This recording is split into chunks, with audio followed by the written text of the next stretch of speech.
Hello and welcome to another TLDR EU video. After months of waiting, we finally have a wide suite of vaccines, ranging from the one developed by Pfizer BioNTech to the one developed by the University of Oxford and AstraZeneca. The issue being that as the vaccines stand now, in labs, they're not doing much good. For vaccines to work, well, they have to be stuck into people's arms. Throughout the EU, however, the rollout and vaccination programme hasn't been without its faults. So in this video, we're going to take a look at exactly what's happened and why it's turned into a Brexit issue. COVID has been a major issue throughout Europe for the last year. The virus started its destructive path through the continent in spring 2020, before resurging again in the autumn. These recent surges have placed European nations at the top of the global tables when it comes to COVID cases. So it's surprising that the continent hasn't been quicker with rolling out vaccines. Oh, by the way, if you want to see this full visualization, as well as an explainer about how the virus spread around the world, then we did that over on the TLDR Global channel. The video and the brand new channel are both linked in the description. Part of the vaccine's delay in Europe, especially when comparing the rollout with the UK, comes down to authorization.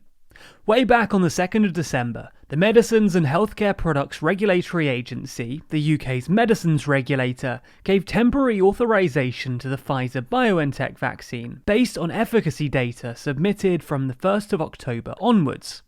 Normally, when there wasn't a pandemic going on, the UK would have just waited for the European Medicines Agency to go through its approval process.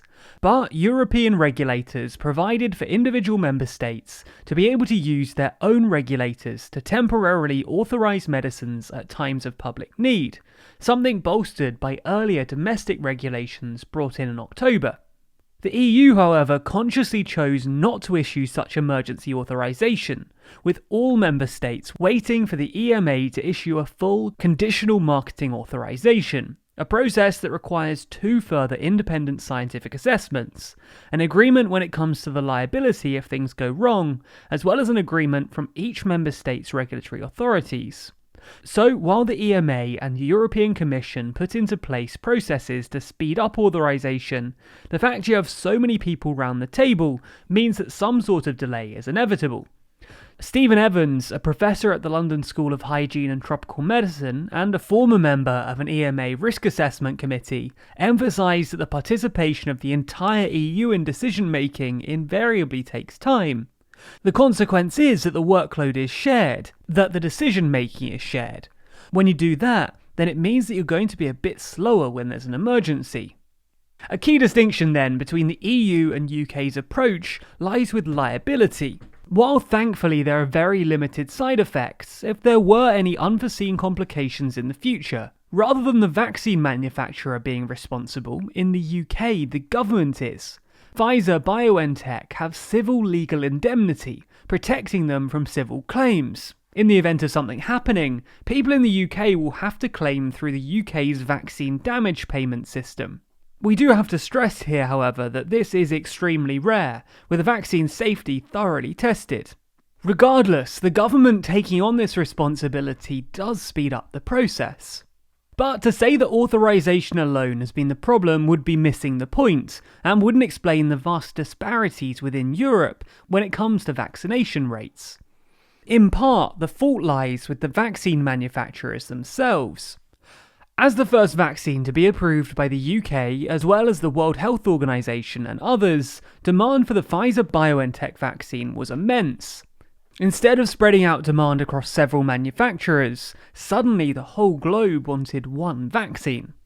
Anyone who studied basic economics knows that when demand is extremely high and supply is constrained by the number of hours in a day, there's going to be a shortage. As one of the last to approve it, the EU were at the back of the queue, relatively speaking. In an interview with Der Spiegel, the CEO of BioNTech explained, "At the moment, things are not looking rosy.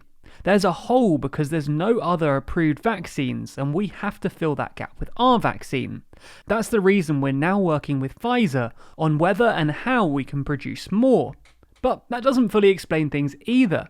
In spite of starting at the same time with the same vaccine, the likes of France fell way behind the average European curve. According to data published in conjunction with the Oxford Martin School at the University of Oxford, on January 5th, France had vaccinated just 5,000 doses.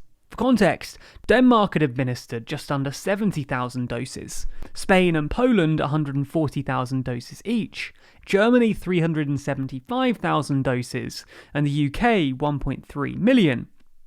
In the first 3 days of France's vaccination programme, fewer than 100 people had been vaccinated, something that the health minister subsequently admitted was at least somewhat deliberate. We have the same number of vaccine doses as our German neighbours. We have the same aims. We will have the same results. It's taking a while to get off the ground. I don't want to confuse speed with haste.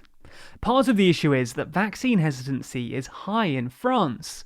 Just 40% of French people said that they would be willing to get vaccinated, compared to 69% in the US and 77% in Britain. Leading to this information and education first, vaccine second strategy.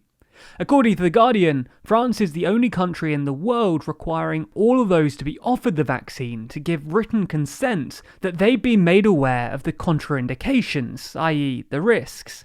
This extremely cautious start did invariably lead to some domestic backlash in France, all in all leading to the programme being overhauled very quickly. According to a report, a somewhat irate Macron told his government that things must change quickly and strongly, and they will. Potentially stoking this fire, Jeremy Hunt, former UK Secretary of State for Health, as well as the current chair of the UK's Health and Social Care Select Committee, posted an unsourced graph of COVID-19 vaccination doses administered per 100 people. And while it's safe to say the UK is leading the way when it comes to vaccinations in Europe, the graph is somewhat disingenuous as to the extent the UK is leading by, specifically leaving out Denmark, at the time the country in the EU with the most doses administered per 100 people. Regardless of potentially misleading information, for some the slow speed of vaccine rollout lies at the feet of the European Commission, and the fact that vaccines were procured by the EU on behalf of all member states. On January 5th, Angela Merkel explicitly defended the joint procurement scheme, saying that it remains in Germany's interest. We have once again made it explicitly clear that the German government and the federal states welcome the fact that there's a joint European Union vaccine order. The goal of securing the vaccine jointly for all 27 countries of the EU is a correct and important goal. This is also a goal that is in Germany's interest, because we are surrounded by many member states of the European Union. We work in a free internal market, we work in the Schengen area, in which free movement is possible. All of which makes objective sense. From an epidemiological point of view, the fact that free movement between EU member states is possible means that herd immunity on a European level matters, not only on a domestic level.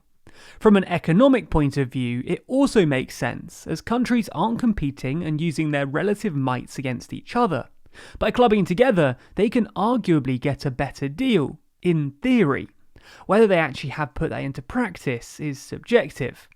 The issue here is that the EU and its member states have inadvertently walked into a tragedy of the commons prisoner's dilemma problem. While there's no collective incentive to diverge, for any individual member state there is. Member states that want to get an edge and procure some more vaccines for themselves, something that Germany has just done. In spite of the joint procurement scheme, Germany unilaterally ordered 30 million doses from Pfizer and 20 million from CureVac, two German companies with state funding. As well as this, they've also bought a further 5 million doses of the Pfizer-BioNTech vaccine and 21 million doses of the Moderna vaccine. Germany, however, maintains that these 76 million additional doses have not breached the rules, stressing that unilateral orders were made under a memorandum of understanding struck in the summer, as well as the fact that these additional doses will not be delivered until the EU's joint procurement scheme has distributed their vaccines. Regardless, the EU has rebuked Germany, pointing to a legally binding agreement signed by member states that the EU alone is permitted to deal with vaccine manufacturers on behalf of all member states.